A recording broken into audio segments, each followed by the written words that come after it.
अस्सलाम वालेकुम, आदाब। मैं हूं खलील फरहाद। हैदराबाद समेत तेलंगाना भर की अहम खबरों की तफसील जानने के लिए बुलेटिन की शुरुआत करते हैं हेडलाइन से। हैदराबाद समेत पूरे तेलंगाना में सर्दी की शदीद लहर, टेम्परेचर में मजीद गिरावट का इम्कान। आदिलाबाद निर्मल में दर्ज किया गया सबसे कम 6.3 डिग्री सेल्सियस टेम्परेचर।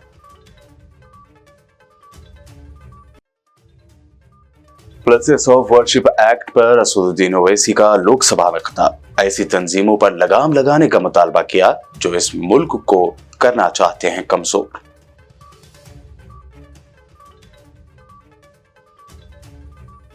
उस्मानिया और JNTU यूनिवर्सिटी में तलबा को 4 साल के डिग्री कोर्स को 6 सालों में मुकम्मल करने का डिटेंशन पॉलिसी इशू। असेंबली में अकबरुद्दीन ओवैसी ने रियासती वजीर से फैसले पर नजरसानी करने की दरख्वास्त की। तेलंगाना के 10 लाख अहल खानदान के लिए नए राशन कार्ड जारी करने का हुकूमत का मंसूबा। रियासती सिविल सप्लाई मिनिस्टर उत्तम कुमार रेड्डी का ऐलान। संक्रांति के बाद राशन कार्ड्स के लिए हासिल किए जाएंगे एप्लीकेशन। सरपंचों के पेंडिंग बिलों की फौरी अदायगी का VRS ने किया मुतालबा। असेंबली से किया वॉकआउट। हरीश राव ने कहा, बड़े कॉन्ट्रैक्टर्स को 1200 करोड़ रुपए एक ही महीने में अदा किए गए, लेकिन सरपंचों को किया गया नजरअंदाज। तेलंगाना माइनॉरिटी फाइनेंस कमीशन की जानिब से सिलाई मशीन स्कीम का आगाज। कमीशन की वेबसाइट पर हासिल की जा रही हैं दरख्वास्तें। 31 दिसंबर होगी last date.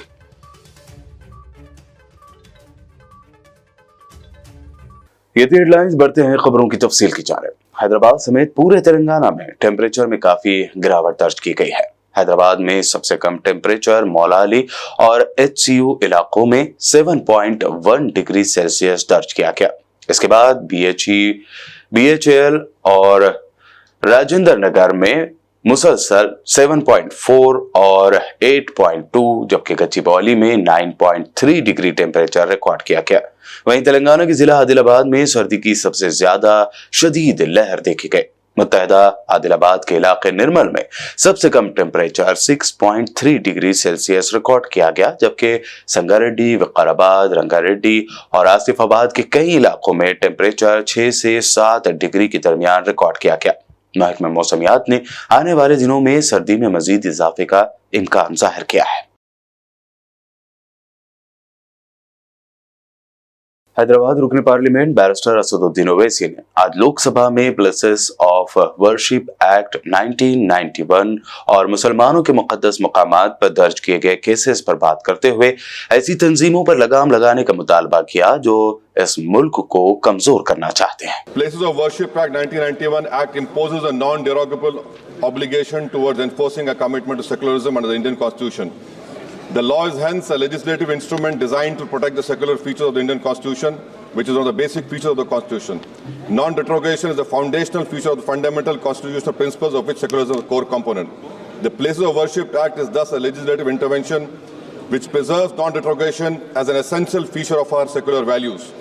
Historical wrongs cannot be remedied by people taking the law in their own hands. In preserving the character of the Places of Worship Act, Parliament has mandated in no uncertain terms that history and its wrongs shall not be used as instruments to oppress the present and future. Madam, this was said in the 7-judge constitutional bench in the judgment of Babri Masjid Ram Mandir. I demand from the government that to execute the laws made by Parliament, its non-enforcement is a violation of Parliament's sovereignty.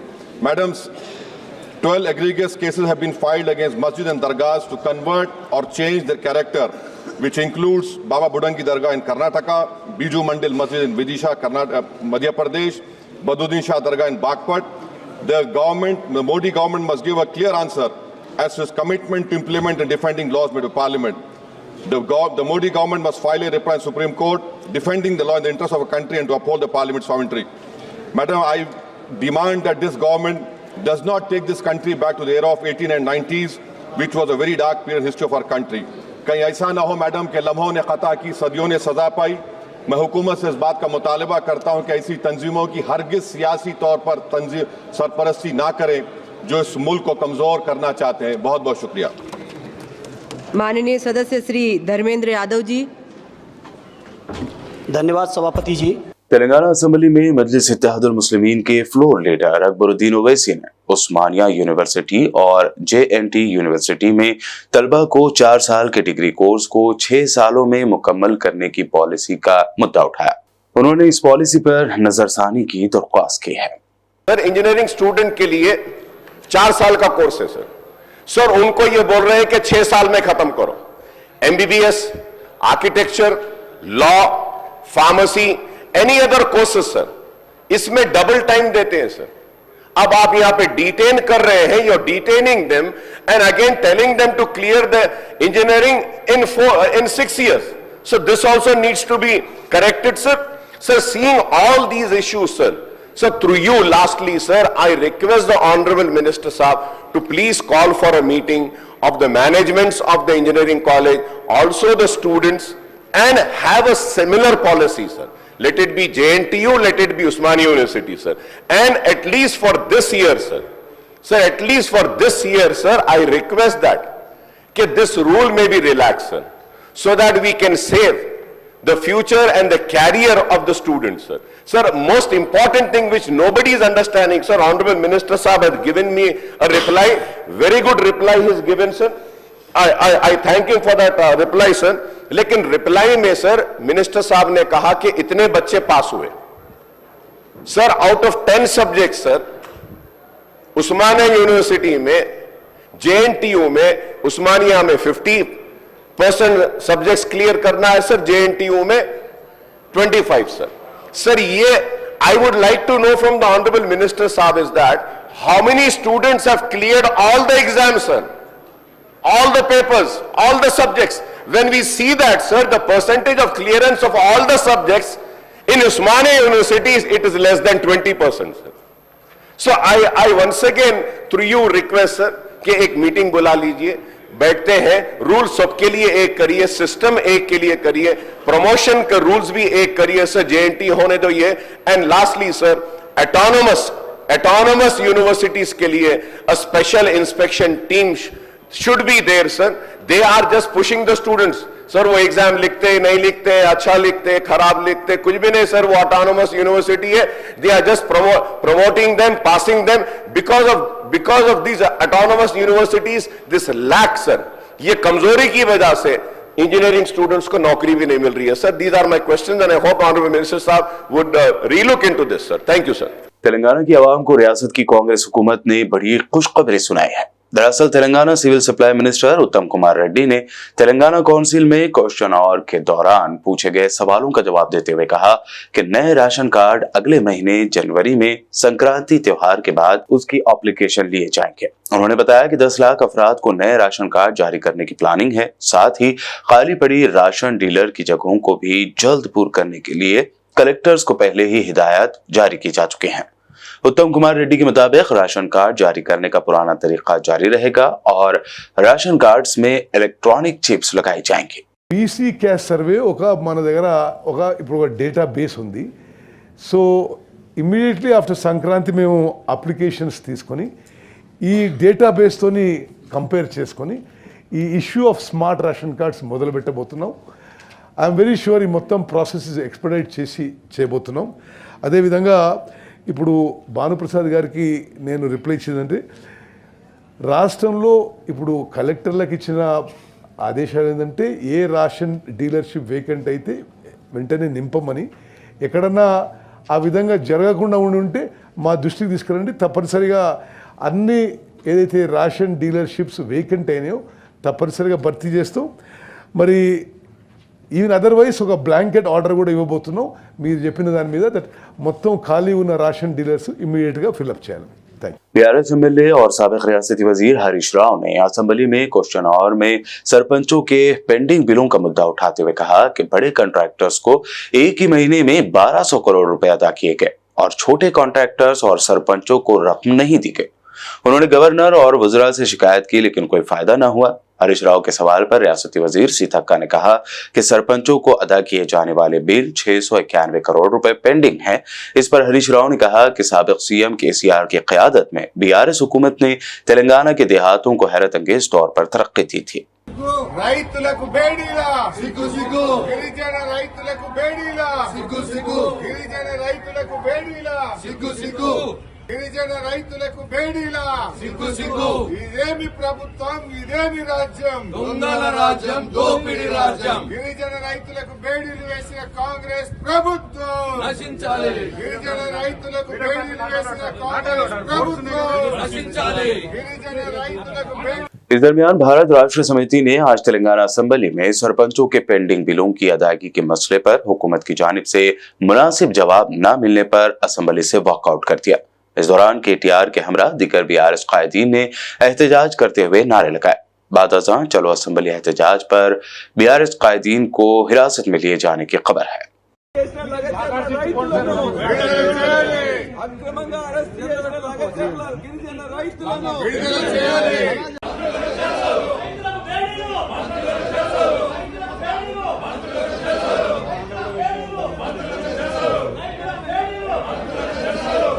Telangana minority finance commission के chairman Mohammad Ubaidullah कोतवाल ने आज पीर को सिलाई machine scheme का आगाज किया। ए कांति Wesley IAS वो VC और मैनेजिंग डायरेक्टर TGMFC और अफसरान इस मौके पर मौजूद थे। चेयरमैन ने अक़लियती ख़वातीन से दरख्वास्त की है कि वो इस मौके से फ़ायदा उठाएं और उनसे मज़ीद दरख्वास्त की कि वो वेबसाइट tgobmms.cgg.gov.in के जरिए अपनी दरख्वास्त रजिस्टर करें। यह रजिस्ट्रेशन 31 दिसंबर 2024 को बंद हो जाएगी। साबिक हज कमेटी चेयरमैन और बीआरएस लीडर मोहम्मद सलीम ने आज मीडिया से बात करते हुए सोशल मीडिया पर उनके खिलाफ लगाए गए इल्जामात को मुस्तरद कर दिया। उन्होंने कहा कि उनके चंगीचाला स्लाटर हाउस के तमाम रेंट और टैक्सेस की अदायगी हो चुकी है और जो भी उन पर इस ज़िम्मन में झूठे इल्जामात आयद कर रहे हैं वो उन पर हतक इज्जत का केस दायर करेंगे। झूठा प्रोपेगेंडा कर रहे मेरे बारे में, मैं इनके ऊपर जो है ना डिफॉर्मेशन डालूंगा, क्योंकि मैं जो है ना खामोश बैठने वाला आदमी नहीं हूं, क्योंकि हम 1 रुपया बाकी नहीं है। झूठा प्रोपेगेंडा बंद करिए, क्योंकि मेरे पास नो ड्यू सर्टिफिकेट है। हम 1 रुपया बाकी नहीं है गवर्नमेंट को, पूरे टैक्सेस हर चीज हम लोग प्रॉम्प्ट पे करते हैं। हम लोग time to time advance cheque देते हैं। हम लोग 16 साल में एक दिन भी हम चंगीचला स्लाटर हाउस का किराया बाकी नहीं है हम लोग, समझे आप। ये सब झूठे प्रोपेगेंडे ये सब डाल के करके ऐसा चला रहे, ये अच्छी चीज नहीं है। ब्लैकमेलिंग मत करिए, क्योंकि अल्लाह से डर के चलिए आप लोग, क्योंकि मेरे खिलाफ में चलाने का गलत तरीका है, समझे आप। अल्लाह की मार पड़ेगी, आप लोग सुधर जाइए, क्योंकि नो ड्यू सर्टिफिकेट है मेरे पास, क्योंकि मैं किसी को देना नहीं हूं। तो नो ड्यू सर्टिफिकेट कैसा आता, गवर्नमेंट कैसा देती है हमको? ये सब बेकार बात है, हम किसी को देना नहीं है। ये सब ब्लैकमेलिंग बंद करिए। जो भी मेरे खिलाफ में जा रहे हैं हम खामोश नहीं बैठेंगे, हम भी जो है ना इसके ऊपर एक्शन लेंगे। सीधा सीधा जो है ये ऐसे गलत प्रोपेगेंडे करके जो है हमारे को बदनाम करना, हमारे इमेज पे डैमेज करना, ये बिल्कुल गलत है, समझे आप। हम किसी को 1 रुपया देना नहीं है, उल्टा हमारे को आना है कई जगह से, समझे आप। हम एडवांस चेक देते हैं यहाँ से टेम्पल हस्बेंड्री डिपार्टमेंट को भी। हम ये कभी गलत रास्ते पर नहीं जाते। हम 1 रुपए का इधर उधर में 2 टाइम वक्फ चेयरमैन रहा मैं, पानी का भी रवादार नहीं वहां पर, और मेरे घर में 7 मस्जिदें खुले वहां पर, समझे आप। आज तक कोई वैसा काम नहीं करे जो 50 साल की तारीख में नहीं हुआ। मेरे पीरियड में काम हुआ। अल्लाह का करम है कि हम अल्लाह से डर के चलते, ये सब ऐसी चीजों को हम डरते भी नहीं। और कितने डालना है डालिए वीडियो, हमारे को कोई फर्क नहीं पड़ता, क्योंकि हम किसी को देना नहीं है। देना है तो 1 घंटे के अंदर क्लियर कर देते हम। ये सब ऐसा बदनाम करना, इमेज को डैमेज करना, गवर्नमेंट का रोक लिए कर लिए, बिल्कुल फेक है। बुलेटिन में खबरों का सिलसिला लगातार यूं ही जारी रहेगा। फिलहाल रुकते हैं छोटे से ब्रेक के लिए।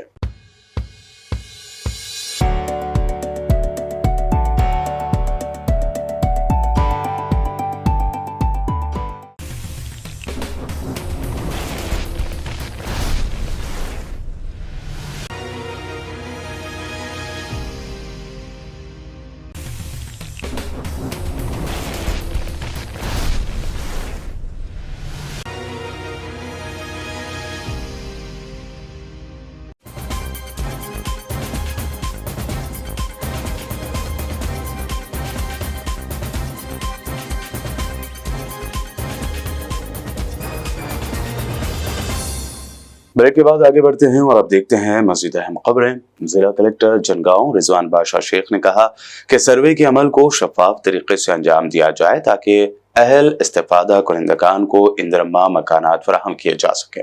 कलेक्टर ने पीर को बल्दिया के 22वें वार्ड में इंदरम्मा मकानात के सर्वे के अमल का मुआयना किया। कलेक्टर ने पब्लिक एडमिनिस्ट्रेशन प्रोग्राम में इंदरम्मा घरों के लिए दरख्वास्त देने वाले दरख्वास्त दहंदगान की फील्ड स्टेटस पर इंदरम्मा हाउसेज ऐप का इस्तेमाल करते हुए सर्वे के अमल की अच्छी तरह जांच की और कहा कि हुकूमत बेघर गरीबों को मकानात फराहम करने के इरादे से इंदरम्मा घरों को मंजूरी दे रही है। तेलंगाना कांग्रेस सदर महेश कुमार गौड़ के ओहदा संभालने के 100 दिन मुकम्मल होने पर तेलंगाना के जिला निर्मल के भैंसा टाउन में आदिलाबाद माइनॉरिटी ज्वाइंट इंचार्ज ए लतीफ और दीगर ने कहा कि महेश कुमार गौड़ की खिदमात की पार्टी को बहुत ज्यादा जरूरत है। मीडिया से बात करते हुए उन्होंने मजीद जानकारी दी। कल यानी पीर के दिन हमारे तेलंगाना प्रदेश कांग्रेस कमेटी के सदर महेश कुमार गौड़ साहब के जो उन्होंने ओहदा लिए तेलंगाना सदर के 100 दिन हुए, उसके महत्वपूर्ण दिन के मौके पे, एक अच्छे दिन के मौके पे हम उनको मुबारकबाद दे रहे। हम सब यहाँ पे मेरी तरफ से बल्कि हल्का मुधोल के माइनॉरिटी सेल बल्कि तमाम कार्यकर्ता बल्कि आदिलाबाद ज़िले के तमाम कार्यकर्ता हमारे कायदीन की तरफ से मैं महेश कुमार गौड़ साहब अन्ना को जो है मुबारकबाद देता हूँ। उनके 100 दिन जो है एक कामयाबी की तरफ थे। उन्होंने जैसी तरह अपना ओहदा लिए तेलंगाना प्रदेश कांग्रेस कमेटी का, उन्होंने तमाम ज़िलों का दौरा करते हुए पार्टी को मजबूत करने का काम कर रहे और एक अच्छे कायद है महेश कुमार गौड़ साहब। उन्होंने एक आम कार्यकर्ता भी अगर उनके पास गांधी भवन में गया तो उन्होंने जो है ज़रूर उसको बात कर रहे और उसको हिम्मत दे रहे, बोल रहे कि बेटा मैं तुम्हारे साथ हूँ। तो एक अच्छा हुकूमत और जो है पब्लिक के दरमियान में एक तालमेल लाना वैसा उन्होंने काम करे।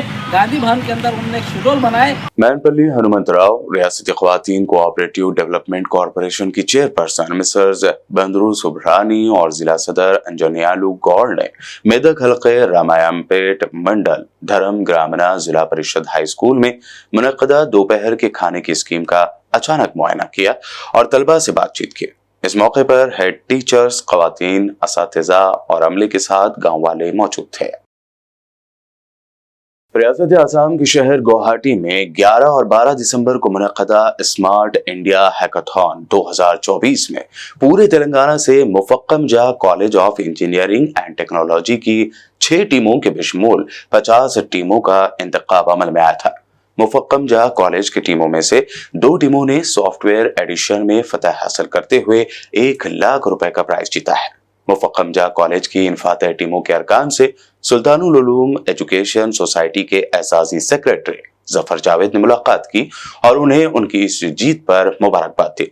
साथ ही उन्होंने अपनी जानिब से टीम के हर मेंबर के लिए 10,000 रुपए कैश प्राइज देने का ऐलान किया।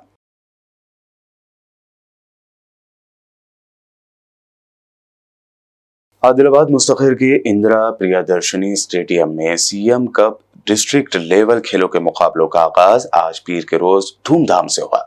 इस प्रोग्राम के मेहमान खुसूसी जिला कलेक्टर राजऋषि शाह थे, जिन्होंने सबसे पहले शमा रोशन करके इस प्रोग्राम का आगाज किया। इससे पहले कौमी परचम के साथ साथ सीएम कप का परचम जिला कलेक्टर ने मुतारिफ कराया। 17 मंडलों के साथ साथ आदिलाबाद टाउन के खिलाड़ियों ने भी इसमें हिस्सा लिया। जिला सतह के सीएम कप मुकाबलों के पहले दिन वॉलीबॉल, एथलेटिक्स, स्विमिंग के मुकाबलों का आगाज जिला कलेक्टर ने किया। इससे पहले खिलाड़ियों का तारुफ भी कराया गया। इस मौके पर जिला कलेक्टर ने वॉलीबॉल खेलकर खिलाड़ियों की हौसला अफजाई की। जिला कलेक्टर ने कहा कि तलबा खेलों के जज्बे को दिखाते हुए इन मुकाबलों में हिस्सा लें और बेहतरीन नताइज हासिल करें। 6-7 days మీ ఫీల్డ్లో కూడా తప్పకుండా మీరు అందరూ కూడా ప్రతి ఒక్కరు కూడా చూపించాలి నేను కోరుతున్నాము। ఎక్సైట్మెంట్లో మనం ఒక హెల్దీ కాంపిటీషన్ ఉండాలి, ఒక కాంపిటిటివ్ ఎన్వైరన్మెంట్లో ఆడుకోవాలి।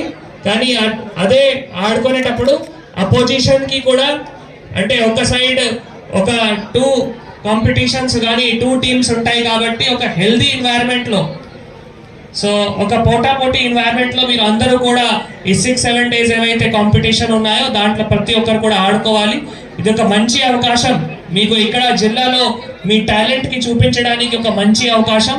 ఇక్కడ నుంచి మళ్ళీ ఎవరైతే విన్నర్స్ ఉంటారో మళ్ళీ స్టేట్ లెవెల్లో కూడా మీరు అక్కడ కాంపిటీషన్ లో పార్టిసిపేట్ చేసుకొని అక్కడ కూడా విన్నర్స్ అవ్వడానికి అవకాశం ఉంటుంది. కాబట్టి చాలా best sports person, sports women ఇక్కడే ఉన్నారు. జిల్లాలో ఉన్న మంచి టాలెంట్ ఈ రోజు మా ముందే ఉన్నారు. కాబట్టి మా జిల్లాలో ఇంతకుముందు కూడా ట్రైబల్ ఆశ్రమ్ స్కూల్స్ లో కానీ, రెసిడెన్షియల్ స్కూల్స్ లో కానీ, మన స్పోర్ట్స్ స్కూల్లో కూడా చాలా మంది నేషనల్ లెవెల్, స్టేట్ లెవెల్లో ఆల్రెడీ పార్టిసిపేట్ కూడా చేయడం జరిగింది. విన్నర్స్ కూడా అయ్యారు. అది ఆర్చరీ కావచ్చు, హ్యాండ్ బాల్ కావచ్చు, అథ్లెటిక్స్ కావచ్చు. సో ఈ రోజు కూడా మనం ఈ రోజు స్టార్ట్ చేస్తున్నాం. ఏమేమి అంటే వాలీబాల్ స్టార్ట్ చేస్తున్నాము, కబడ్డీ, తర్వాత అథ్లెటిక్స్, జూడో. సో ఈ అన్నిట్లో మా జిల్లాలో చాలా మంచి టాలెంట్ ఉన్నాయి. కాబట్టి మీరు స్టేట్ లెవెల్ కూడా తప్పకుండా ఇక్కడ నుంచి విన్నర్ అయ్యి అక్కడ కూడా మీరు గెలవాలి. TNGOs यूनियन जिला हैदराबाद की जानिब से 11वें सालाना स्पोर्ट्स मीट 2025 का इनेकाद अमल में लाया जा रहा है, जिसका इफ्तिताह 17 दिसंबर बरोज़ मंगल गगन महल ग्राउंड हैदरगुड़ा हैदराबाद में होगा। इस सिलसिले में general secretary central union TNGOs SM Hussain Mujeeb ने मजीद तफसील बताई है। Telangana NGOs union Hyderabad district की जानिब से 11वां late Swaminathan memorial cricket cup कल स्पोर्ट्स मीटिंग हैदराबाद डिस्ट्रिक्ट से मुनक़िद हो रही है, जिसके चीफ गेस्ट जनाब पूनम प्रभाकर साहब और एक गेस्ट ऑफ ऑनर हैदराबाद के कलेक्टर साहब और फ़हीमुद्दीन कुरैशी साहब कल तशरीफ़ ला रहे हैं। गगन महल ग्राउंड हैदरगुड़ा में इंशाल्लाह सुबह में 11:30 बजे ये क्रिकेट मैच का इफ्तिताह होगा, जिसमें करीब हैदराबाद डिस्ट्रिक्ट के सरकारी मुलाजिमीन मुख्तलिफ डिपार्टमेंटों से करीब 30 डिपार्टमेंटों से तशरीफ़ लाएंगे और ये 4-5 दिन तक ये स्पोर्ट्स मीटिंग चलेगी, जिसके लिए हुकूमत तेलंगाना से कलेक्टर हैदराबाद भी स्पेशल परमिशन दिए हैं। इसके अलावा भी दीगर स्पोर्ट्स मीटिंग का भी आगाज़ किया जाएगा 19 तारीख के दिन। आपके जानिब से तमाम तेलंगाना NGOs के यूनियन के कायदीन को और सरकारी मुलाजिमीन, कॉन्ट्रैक्ट आउटसोर्सिंग एम्प्लॉइज़ को मैं आपके ज़रिए से फिर से एक बार उनको अदबन गुजारिश कर रहा हूँ, आप तमाम लोग कल सुबह में इंशाल्लाह 11:30 बजे हाजिर हो जाइए और इस प्रोग्राम में मेहमान खुसूसी के हैसियत से हमारे तेलंगाना NGO सेंट्रल यूनियन के सदर जनाब मारम जगदीश साहब और जनरल सेक्रेटरी के हैसियत से मैं डॉक्टर SM हुसैनी मुजीब भी इंशाल्लाह वो प्रोग्राम में हाजिर होंगे और हैदराबाद डिस्ट्रिक्ट के सदर विक्रम साहब और दीगर हमारे राजकुमार, उमर खान साहब, श्रीनिवास साहब, दीगर हजरात भी वहाँ पर रहेंगे। Thank you very much. जय तेलंगाना। तेलंगाना पुलिस ने एक बड़े ड्रग पेडलिंग रैकेट का पर्दाफाश किया है। SOT LB नगर जोन टीम ने मीरपेट पुलिस के हमरा बड़े पैमाने पर मुख्तलिफ नोयत के ड्रग्स को मध्य प्रदेश से हैदराबाद लाने वाले 3 इंटर स्टेट ड्रग पेडलर्स को गिरफ्तार किया है। पुलिस ने उनके कब्जे से करीब 1,25,00,000 की ड्रग को जब्त किया है। मीडिया से बात करते हुए इस केस की मजीद तफसील बताई गई। తెలంగాణ 3 స్టేట్స్ నుంచి ఏమైనా యాక్టివిటీని మనము ఈ గ్యాంగ్ అరెస్ట్ చేయడం మూలంగా కంట్రోల్ చేయగలిగాం. 3.5 kg ఆఫ్ పాపిస్ట్రా మనం సీజ్ చేసాం. ఇంటర్నేషనల్ మార్కెట్ లో మన కన్జంప్షన్ పర్స్పెక్టివ్ లో చూస్తే 1,25,00,000 దీని వాల్యూ ఉంటుంది.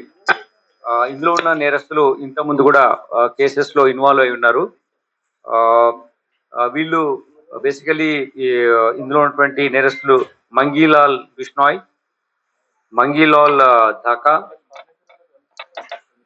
వీరా రామ్, 3 అక్యూజ్డ్, మెయిన్ అక్యూజ్డ్.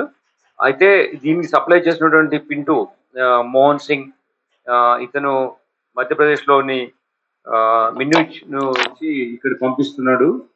ఇతని పైన మేము వర్కౌట్ చేస్తున్నాం. Lot of gangs there in this particular area. అందులో one of these accused this Pintu is there. We are operating on him and settle will get them. అంతేకాకుండా ఈ ఇంకా 3 అక్యూజ్లు వాళ్ళు పెడ్లర్స్ తో కాంటాక్ట్ లో ఉండి రిసీవర్స్ గా ఉన్నారు.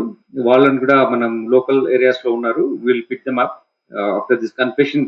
Will come to know about the different names. Will also get those accuse. దీంట్లో ముఖ్యంగా ఏంటంటే जिला नलगुंडा के मुख्तलिफ मकामात पर ग्रुप 2 के इम्तिहानात में दूर दराज इलाकों से आए हुए तलबा व तालिबात के लिए अल मदीना चैरिटेबल ट्रस्ट के ज़ेर एहतमाम 2 दिन एग्जाम सेंटर पर दोपहर के खाने का नज्म किया गया। मुफ्ती इसहाक सलीम व नवाज खान ने बताया कि ट्रस्ट की जानिब से ये दोपहर के खाने का नज्म बिला लिहाज मजहब होगा। हर मजहब के लोग के लिए खाने का नज्म रहेगा। बिस्मिल्लाहिर्रहमानिर्रहीम। रियासत भर में ग्रुप 2 के जो इम्तिहान चल रहे हैं, दूर दराज इलाकों से सफ़र करके आकर एग्ज़ाम लिखने वालों को यह मिरालवाड़े के अंदर रयान कॉलेज के अंदर जो एग्ज़ाम लिखने के लिए आए हुए साथियाँ हैं, अलमदीना चार्टबल की जानिब से उनके लिए खाने का नज़म किया गया है। अल्हम्दुलिल्लाह इसके अंदर कोई मज़हब की क़ैद नहीं है, हर साथी हर मज़हब वाला जुड़कर अल्हम्दुलिल्लाह खाना खा रहा है। इससे ये बात मालूम होती है कि जमहूरियत के अंदर जो जमहूरियत का लफ्ज़ इस्तेमाल किया गया है। 3వ పేపర్ 4వ పేపర్ రాయడానికి సుదూర ప్రాంతం నుంచి వచ్చిన విద్యార్థులందరికీ ఈ యొక్క మధ్యాహ్నం పూట భోజన కార్యక్రమం ఇక్కడ ఏర్పాటు చేయడం జరిగింది. ఈ ఎగ్జామ్కి వచ్చిన వాళ్ళు సమయం కూడా చాలా తక్కువగా ఉండడము, అదేవిధంగా దూర ప్రాంతానికి వెళ్ళి భోజనం చేసి రావడానికి చాలా ఇబ్బంది ఉంటుంది. కాబట్టి మా యొక్క అల్మదీనా ట్రస్ట్ తరఫున ఈ యొక్క భోజన కార్యక్రమం ఏర్పాటు చేయడం జరిగింది. ఈ కార్యక్రమానికి అందరూ విద్యార్థులు హాజరై ఈ యొక్క భోజన కార్యక్రమంలో పాల్గొని ఈ ప్రోగ్రామ్ని చాలా సక్సెస్ చేసినందుకు అందరికీ ధన్యవాదాలు తెలుపుకుంటున్నాము. ఇటువంటి కార్యక్రమాలు हजरत मौलाना मोइजुद्दीन चिश्ती तुर्की शहीद रहमतुल्लाह अलैह की 766वीं उर्स तकारीब का 18 दिसंबर बरोज़ चाहशंबा से आगाज होगा। संदल 18 दिसंबर को निकाला जाएगा। 19 दिसंबर बरोज़ जुमेरात को बाद नमाज ईशा फातिहा ख्वानी के बाद जलसे सीरत औलिया के बाद क़वाली का प्रोग्राम होगा। 20 दिसंबर बरोज़ जुमा बाद नमाज फजर कुरान ख्वानी व फातिहा के बाद तमाम ज़ायरीन आम व ख़वास के लिए ताम का नज़्म रहेगा और दिन में कुश्तियों के मुकाबले होंगे। बाद नमाज इशा क़वालियों का प्रोग्राम होगा, जिसमें मशहूर क़व्वालदारों के माबैन क़वालियों के शानदार मुकाबले मुनक़्क़द होगा। दरगाह कमेटी सदर मोहम्मद शौकत अली व नायब सदर एजाज भंडारी ने तमाम आशिक़ान औलिया व ज़ायरीन से शिरकत की ख्वाहिश की है। बिस्मिल्लाहिर्रहमानिर्रहीम। अस्सलाम वालेकुम। मेरे हिंदुस्तानी तमाम भाइयों को हज़रत मौलाना मोइजुद्दीन तुर्की रहमतुल्लाह अलैह का 766वां उर्स मनाया जा रहा है, जो दिसंबर 18, 19 और 20 को रहेगा। तमाम लोगों से गुजारिश है, बिना मज़हब व मिल्लत तमाम लोग यहाँ पर शिरकत कर सकते हैं। 18 तारीख़ यानि चाँद की 15 तारीख़ होगी जिस दिन सरकारी संदल निकाला जाएगा, और चाँद की 16 तारीख़ यानि 19 दिसंबर होगा जिस दिन यहाँ पर क़वालियों का प्रोग्राम होगा, और 19 दिसंबर के दिन यहाँ पर बाद नमाज फजर यहाँ पर ज़ियारत होगी। उसके बाद 20 दिसंबर को यानि चाँद की 17 तारीख़ को यहाँ पर 4 बजे क़वालियों का बेहतरीन प्रोग्राम रखा गया है, कुश्तियों का बेहतरीन प्रोग्राम रखा गया है। उसके साथ ही साथ शाम में 20 दिसंबर के दिन शाम में यहाँ पर बेहतरीन क़वालियों का भी मुज़ाहरा होता है। 19 और 20 को आप तमाम लोगों से यहाँ पर शिरकत की दरगाह कमेटी की जानिब से गुजारिश की जाती है। और साथ ही साथ दरगाह के अहताते में जितना भी यहाँ पर दरगाह का एरिया है उसमें ख़बरें हैं, आप लोग शिरकत करने वालों से गुजारिश है वो उस ख़बरों का एहतमाम करें। और अब आखिर में हेडलाइंस पर डालते हैं एक और नजर। हैदराबाद समेत पूरे तेलंगाना में सर्दी की शदीद लहर, टेम्परेचर में मजीद गिरावट का इम्कान। आदिलाबाद निर्मल में दर्ज किया गया सबसे कम 6.3 डिग्री सेल्सियस टेम्परेचर।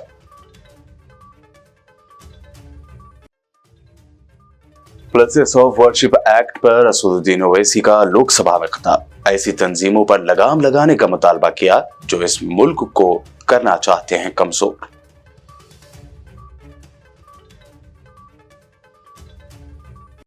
उस्मानिया और JNTU यूनिवर्सिटी में तलबा को 4 साल के डिग्री कोर्स को 6 सालों में मुकम्मल करने का डिटेंशन पॉलिसी इशू। असेंबली में अकबरुद्दीन ओवैसी ने रियासती वजीर से फैसले पर नजरसानी करने की दरख्वास्त की।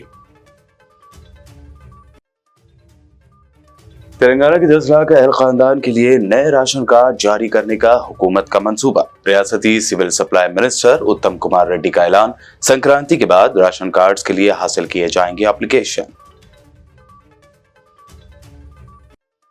सरपंचों के पेंडिंग बिलों की फौरी अदायगी का BRS ने किया मुतालबा, असेंबली से किया वॉकआउट। हरीश राव ने कहा, बड़े कॉन्ट्रैक्टर्स को 1200 करोड़ रुपए एक ही महीने में अदा किए गए, लेकिन सरपंचों को किया गया नजरअंदाज। तेलंगाना माइनॉरिटी फाइनेंस कमीशन की जानिब से सिलाई मशीन स्कीम का आगाज। कमीशन की वेबसाइट पर हासिल की जा रही हैं दरख्वास्तें। 31 दिसंबर होगी लास्ट डेट।